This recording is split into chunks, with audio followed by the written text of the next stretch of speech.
നമസ്കാരം പ്രിയമുള്ളവരെ, global news ഡെസ്കിൻ്റെ ഒരു പുതിയ വാർത്തയിലേക്ക് എല്ലാവരെയും സ്വാഗതം ചെയ്യുകയാണ്. അമേരിക്കൻ പ്രസിഡൻറ്റ് ഡൊണാൾഡ് ട്രംപ് വേദപുസ്തകം വായിച്ചിരിക്കുന്നു. വേദപുസ്തകം വായിച്ചു എന്ന് പറയുമ്പോൾ അമേരിക്കയുടെ 250ാമത് ഇൻഡിപെൻഡൻസ് ഡേയുടെ വാർഷികം ആഘോഷിക്കുന്ന ഒരു സെലിബ്രേഷൻ, ഒരു മാരത്തൺ ബൈബിൾ റീഡിംഗ് സെലിബ്രേഷനാണ്.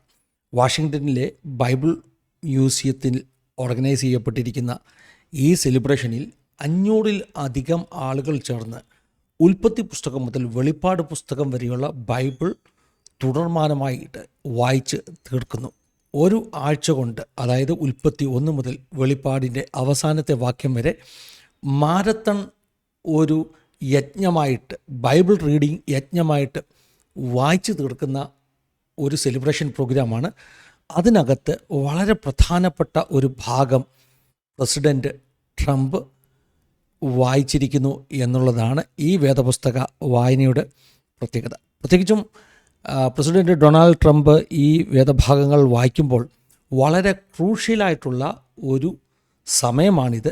ഇറാനിൽ യുദ്ധം നടക്കുന്നു. അതോടൊപ്പം തന്നെ ട്രംപും പോപ്പും തമ്മിലുള്ള ചില വാക്ക് തർക്കങ്ങൾ, ക്രിസ്ത്യാനിറ്റിയോടുള്ള ട്രംപിൻ്റെ ഒരു സമീപനം, ഇതൊക്കെ ഒത്തിരി ചർച്ച ചെയ്യപ്പെടുന്ന ഒരു സമയമാണ്. മാത്രമല്ല, ചില ദിവസങ്ങൾക്ക് മുമ്പ് ട്രംപ് ഒരു ജീസസ് ഇമേജിൽ അല്ലെങ്കിൽ ജീസസ് കോസ്റ്റ്യൂമിൽ വന്ന് പ്രത്യക്ഷപ്പെട്ട AI ചിത്രം കുറേ വിവാദങ്ങളുണ്ടാക്കി. കൺസർവേറ്റീവ്സ് ആയിട്ടുള്ള ക്രിസ്ത്യൻസിന് പോലും അത് ഒട്ടും സഹിച്ചില്ല. യേശുവിൻ്റെ വേഷമൊക്കെ ട്രംപ് ഇടുവാൻ തക്കവണ്ണം അത് യോഗ്യമാണോ എന്നൊക്കെയുള്ള ചോദ്യങ്ങളുണ്ടായി. എന്തായാലും പോസ്റ്റ് ട്രംപ് ഡിലീറ്റ് ചെയ്തു. അങ്ങനെ ട്രംപിനെ ഒത്തിരി സപ്പോർട്ട് ചെയ്യുന്ന യാഥാസ്ഥിതികരാകുന്ന ക്രിസ്ത്യൻസിന് പോലും അല്പം മുറുമുറുപ്പ് ഉണ്ടായ സാഹചര്യത്തിലാണ് ഈ ഒരു ബൈബിൾ റീഡിംഗ് യജ്ഞത്തിൻ്റെ ഭാഗമായി ട്രംപ് പ്രത്യക്ഷപ്പെടുന്നത്. ശരിക്കും ഈ വിവാദങ്ങളൊക്കെ ഉണ്ടാകുന്നതിന് മുമ്പ് തന്നെ ഈ ഒരു പ്രോഗ്രാം പ്ലാൻ ചെയ്തതാണ്. ട്രംപ് വായിക്കാനുള്ള പോർഷൻ ഇതിനു മുമ്പ് തന്നെ റെക്കോർഡ് ചെയ്തിരുന്നു എന്നുള്ളതാണ് സത്യം. എന്നാൽ ഈ ആഴ്ച, അതായത് ഈ ചൊവ്വാഴ്ചയാണ് ട്രംപ് വായിച്ച് റെക്കോർഡ് ചെയ്ത ഭാഗം ബൈബിൾ മ്യൂസിയത്തിൽ നിന്ന് പബ്ലിഷ് ചെയ്യുവാൻ ഇടയായി തീർന്നത്. ഇത് ട്രംപിൻ്റെ ഇമേജ് പിന്നെയും ക്രിസ്ത്യൻസിനിടയിൽ തിരിച്ചു കൊണ്ടുവരും എന്നുള്ളൊരു വിശ്വാസമാണ് ഈ അമേരിക്കയിലെ രാഷ്ട്രീയ നിരീക്ഷകർക്ക് ഉള്ളത്. 250 വർഷങ്ങളാകുന്നു അമേരിക്ക ഇൻഡിപെൻഡൻ്റ് ആയിട്ട്. അമേരിക്ക ദൈവത്തിൻ്റെ വചനവുമായിട്ടൊക്കെ ഒത്തിരി ബന്ധമുള്ള ഒരു രാജ്യമാണെന്നും ക്രിസ്തീയ മൂല്യങ്ങളിൽ ആ അടിസ്ഥാനത്തിൽ പണിയപ്പെട്ട ഒരു രാജ്യമാണെന്നും അമേരിക്കയിലെ കൺസർവേറ്റീവായിട്ടുള്ള ക്രിസ്ത്യൻസ് വിശ്വസിക്കുന്നു. അതുകൊണ്ട് തന്നെ വാഷിങ്ടണിലെ ബൈബിൾ മ്യൂസിയത്തിൽ ഇങ്ങനെയൊരു സെലിബ്രേഷൻ നടത്തുവാൻ അവർ തീരുമാനിക്കുന്നു. 500-ലധികം ആളുകളെ കണ്ടെത്തുന്നു വേദപുസ്തകം വായിക്കുവാൻ, ഓരോ പോർഷൻസായിട്ട് വായിക്കുവാൻ. ചിലർ ലൈവായിട്ട് തന്നെ മ്യൂസിയത്തിൽ നിന്ന് വായിച്ചു. മറ്റു ചിലർ ട്രംപിനെ പോലെ റെക്കോർഡ് ചെയ്ത ഭാഗം അവർ അയച്ചു കൊടുത്ത് അങ്ങനെ ആ ഒരു പോർഷൻ വായിക്കുകയാണ് ചെയ്തത്. ചിലർ ലൈവായിട്ട് തന്നെ വായിച്ചു. ഇതിൽ ഏറ്റവും പ്രധാനപ്പെട്ട ഒരു കാര്യം, ട്രംപ് മാത്രമല്ല, അമേരിക്കയുടെ ഭരണസിരാ കേന്ദ്രത്തിലുള്ള സ്റ്റേറ്റ് സെക്രട്ടറിമാരായിട്ടുള്ള പലരും, അമേരിക്കയിലെ ട്രംപിൻ്റെ chief of the staff Susie Wiles, അതുപോലെ തന്നെ ഡിഫൻസ് സെക്രട്ടറി, ഇങ്ങനെ പലരും, പ്രമുഖരായ പലരും, ശരിക്കും പറഞ്ഞാൽ ട്രംപിൻ്റെ ക്യാബിനറ്റിലുള്ള സ്റ്റേറ്റ് സെക്രട്ടറിമാരായിട്ടുള്ള പലരും ഈ ബൈബിൾ റീഡിംഗ് യജ്ഞത്തിൽ പങ്കെടുത്തു. മാരത്തൺ ബൈബിൾ റീഡിങ്ങിൽ പങ്കെടുത്തുകൊണ്ടിരിക്കുന്നു. ഈ ആഴ്ച ഫുള്ള് ഈ വേദപുസ്തകം വായിച്ചുകൊണ്ടിരിക്കുകയാണ്. ട്രംപ് പ്രത്യേകമായിട്ട് വായിച്ച പോർഷൻ 2 ദിനവൃത്താന്തങ്ങളുടെ പുസ്തകം 7-ാം അധ്യായത്തിലെ 11 മുതലുള്ള വേദഭാഗങ്ങളാണ്. ഈ പോർഷൻ വളരെ പ്രധാനപ്പെട്ട ഒരു രാഷ്ട്ര നേതാവ് ജനത്തിനു വേണ്ടി ഇടിവിൽ നിന്ന് പ്രാർത്ഥിക്കുന്ന ഒരു പ്രാർത്ഥനയായിട്ടാണ് സാധാരണ പരിഗണിക്കപ്പെടാറുള്ളത്. പ്രത്യേകിച്ചും ഈ ഒരു പ്രോഗ്രാം ഓർഗനൈസ് ചെയ്ത ആളുകൾ, അതിൽ വളരെ പ്രമുഖമാകുന്ന ഒരു പങ്ക് വഹിച്ച വ്യക്തിയാണ് ബണ്ണി പോൺസ്. അദ്ദേഹം ഫോർമൽ പൊളിറ്റിക്കൽ കൺസൾട്ടൻ്റ് ആയിരുന്നു അമേരിക്കയുടെ. ആ ബണ്ണി പോൺസ് ഇതിൻ്റെ ഓർഗനൈസേഴ്സിൽ ഒരാളാണ്.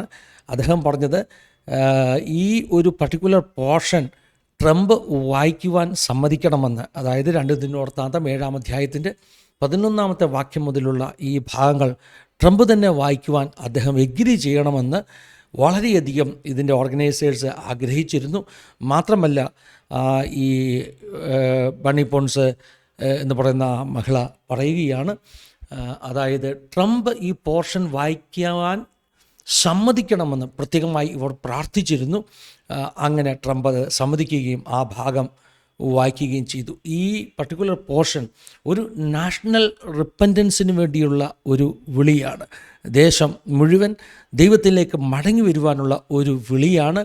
അങ്ങനെ ഒരു ആഹ്വാനമാണ് ഈ വേദഭാഗങ്ങൾ നൽകുന്നത് എന്ന് ബണ്ണി പോൺസ് പറവാനിടയായി തീർന്നു. ശലോമോൻ രാജാവ് ആലയം പണിത ശേഷം ആലയത്തിൻ്റെ പ്രതിഷ്ഠയുടെ സമയത്ത് പ്രാർത്ഥിക്കുന്ന ഒരു പ്രാർത്ഥന.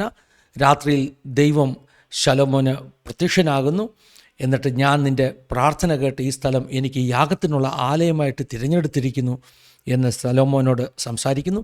മഴ പെയ്യാതിരിക്കേണ്ടതിന് ഞാൻ ആകാശം അടയ്ക്കുകയോ ദേശത്തെ തിന്നു മുടിക്കേണ്ടതിന് വെട്ടുക്കിളിയോട് കൽപ്പിക്കുകയോ എൻ്റെ ജനത്തിൻ്റെ ഇടയിൽ മഹാമാരി വരുത്തുകയോ ചെയ്താൽ എൻ്റെ നാമം വിളിക്കപ്പെട്ടിരിക്കുന്ന എൻ്റെ ജനം തങ്ങളെ തന്നെ താഴ്ത്തി പ്രാർത്ഥിച്ച് എൻ്റെ മുഖം അന്വേഷിച്ച് തങ്ങളുടെ ദുർമാർഗങ്ങളെ വിട്ടുതിരിയുമെങ്കിൽ ഞാൻ സ്വർഗത്തിൽ നിന്ന് കേട്ട് അവരുടെ പാപം ക്ഷമിച്ച് അവരുടെ ദേശത്തിന് സൗഖ്യം വരുത്തി കൊടുക്കും. ഈ സ്ഥലത്ത് കഴിക്കുന്ന പ്രാർത്ഥനയ്ക്ക് എൻ്റെ കണ്ണ് തുറന്നിരിക്കും, എൻ്റെ ചെവി ശ്രദ്ധിച്ചിരിക്കുകയും ചെയ്യും എന്ന് പറയുന്ന ആ വേദഭാഗങ്ങളാണ് ഏതാണ്ട് 2 മിനിറ്റ് ചിലവാനുമെടുത്ത് ട്രംപ് വായിച്ച് റെക്കോർഡ് ചെയ്ത് കൊടുത്തത്. അത് ഈ ചൊവ്വാഴ്ച അത് ബൈബിൾ മ്യൂസിയത്തിൽ നിന്ന് അത് ടെലികാസ്റ്റ് ചെയ്യുവാനിടയായി തീർന്നു.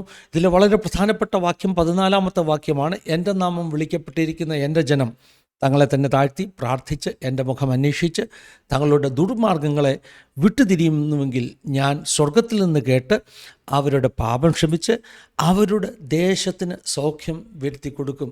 Healing for the land or healing for the nation, ദേശത്തിന് സൗഖ്യം എന്ന ഭാഗം ഇത് ദേശത്തോടുള്ള ഒരു മടങ്ങിവരവിനുള്ള ആഹ്വാനമായിട്ടാണ് കാണുന്നത്. ട്രംപ് ഈ പർട്ടിക്കുലർ പോർഷനാണ് വായിച്ച് കേൾപ്പിക്കുവാൻ ഇടയായിത്തീർന്നത്. വളരെ കലുഷിതമാകുന്ന ഒരു രാഷ്ട്രീയ പശ്ചാത്തലത്തിൽ യുദ്ധമൊക്കെ നടക്കുന്ന ഒരു സാഹചര്യത്തിൽ ട്രംപ് വായിച്ച ഈ വേദഭാഗങ്ങൾ അത് വലിയൊരു സന്ദേശമാണ് നൽകുന്നത്.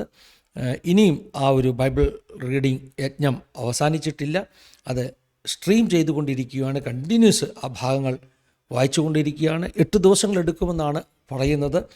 ഈ 500 പേർ മാറി മാറി ഈ വേദപുസ്തകം വായിച്ച് ഉൽപ്പത്തി മുതൽ വെളിപ്പാട് വരെയുള്ള ഭാഗങ്ങൾ കംപ്ലീറ്റ് ചെയ്യുവാൻ ഏതാണ്ട് 8 ദിവസം എടുക്കുമെന്നാണ് നമുക്ക് അറിയാൻ കഴിയുന്നത്.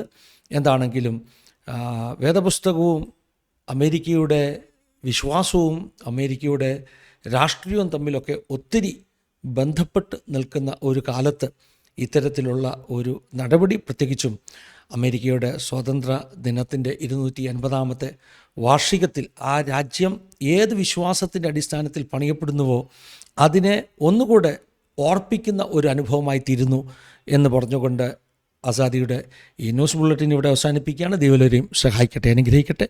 God bless you all. Have A wonderful time.